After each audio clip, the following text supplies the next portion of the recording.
All right, guys, it's day 16 of our Read Aloud of Wonder. So we are just now getting to the point where Augie is at his 5th grade graduation. All right, so take your seats, everyone. Jack and I walked right behind a couple of 6th graders into the building and then followed them to the auditorium. Mrs. G was at the entrance, handing out programs and telling kids where to go. 5th graders down the aisle to the left, she said. 6th graders go to the right. Everyone, come in, come in. Good morning. Go to your staging areas. 5th graders to the left, 6th graders to the right. The auditorium was huge inside. Big, sparkly chandeliers, red velvet walls, rows and rows and rows of cushioned seats leading up to the giant stage. We walked down the wide aisle and followed the signs to the 5th grade staging area, which was in the big room to the left of the stage. Inside were 4 rows of folding chairs facing the front of the room, which is where Mrs. Rubin was standing, waving us in as soon as we walked in the room. Okay, kids, take your seats, she was saying, pointing to the rows of chairs. Don't forget you're sitting in alphabetical order. Come on, everybody, take your seats. Not too many kids had arrived yet, though, and the ones who had weren't listening to her. Me and Jack were sword fighting with our rolled-up programs. Hey, guys. It was Summer walking over to us. She was wearing a light pink dress and I think a little makeup. Wow, Summer, you look awesome, I told her because she really did. Really? Thanks. You do too, Augie. Yeah, you look okay, Summer, said Jack kind of matter-of-factly, and for the first time, I realized Jack had a crush on her. This is so exciting, isn't it? Said Summer. Yeah, kind of, I answered, nodding. Oh man, look at this program, said Jack, scratching his forehead. We're gonna be here all day. I looked at my program, and this sounds kind of weird right out loud, so I'm just gonna show you a picture of what the program, of all the people that are gonna be doing things during their graduation. So you can see there's lots of speeches, some different songs, things like that. Why do you think that? I asked. Because Mr. Jansen's speeches go on forever, said Jack. He's worse than Tushman. My mom said she's actually dozed off when he spoke last year, said Summer. What's the awards presentation? I asked. That's where they give the medals to the biggest brainiacs, Jack answered. Which would mean Charlotte and Esme will win everything in the 5th grade, just like Charlotte won everything in the 4th grade and in 3rd grade. Not in the 2nd grade, I asked. They didn't give awards out in 2nd grade, he answered. Maybe you'll win this year, I joked. Not unless they give awards for the most C's, he laughed. Everyone, take your seats, Miss Rubin started yelling louder now, like she was getting more annoyed that nobody was listening to her. We have a lot to get through, so take your seats. Don't forget you're sitting in alphabetical order, A through G in the 1st row, H through N in the 2nd row, O through Q in the 3rd row, R through Z in the last row. Let's go, people, let's go. We should sit down, said Summer, walking towards the front section. You guys are definitely coming over to my house after this, right? I called after her. Definitely, she said, taking her seat. When did Summer get so cute? Chuck muttered in my ear. Shut up, dude, I said, laughing as we headed towards the 3rd row. Seriously, when did that happen? He whispered, taking the seat next to mine.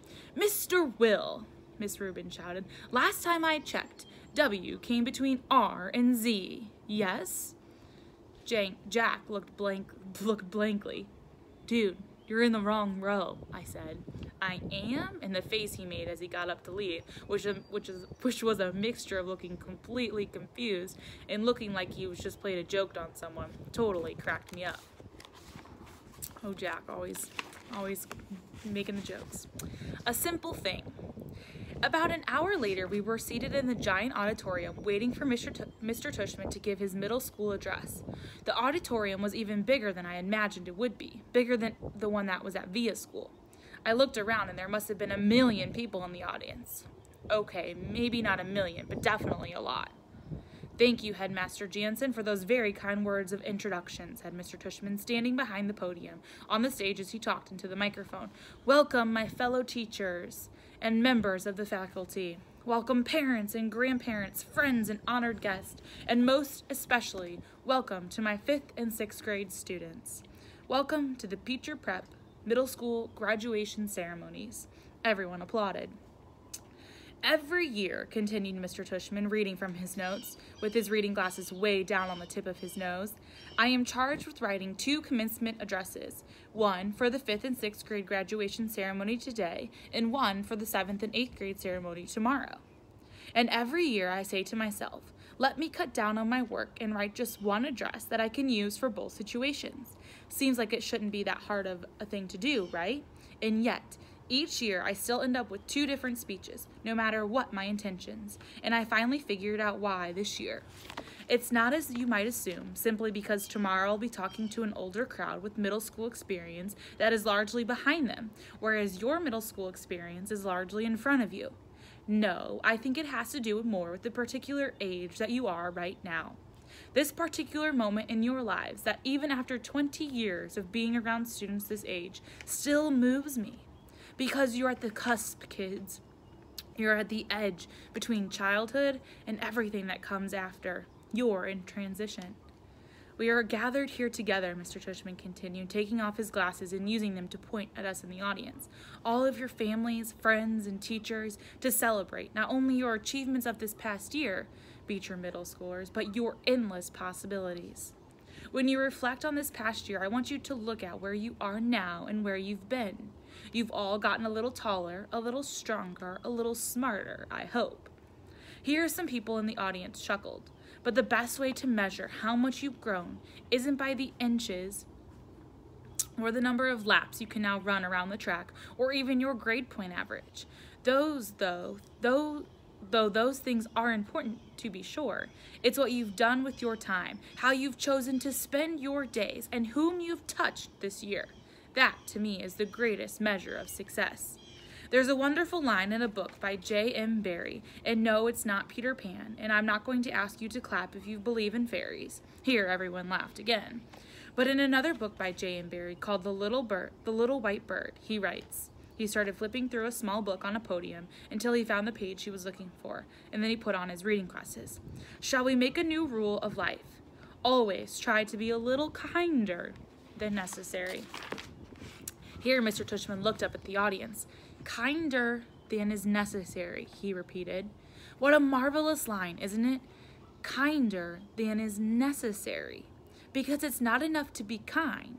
One should be kinder than needed.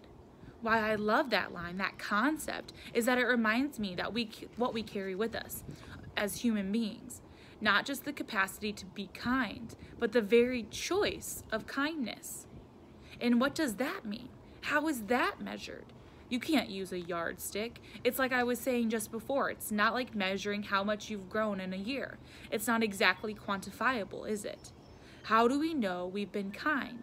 What is being kind anyway?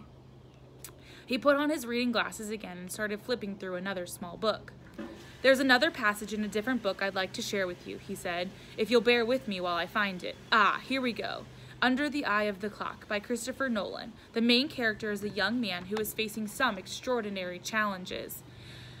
There's this one part where someone helps him, a kid in his class. On the surface, it's a small gesture, but to this young man, whose name is Joseph, it's, well, if you permit me, he cleared his throat and read from the book.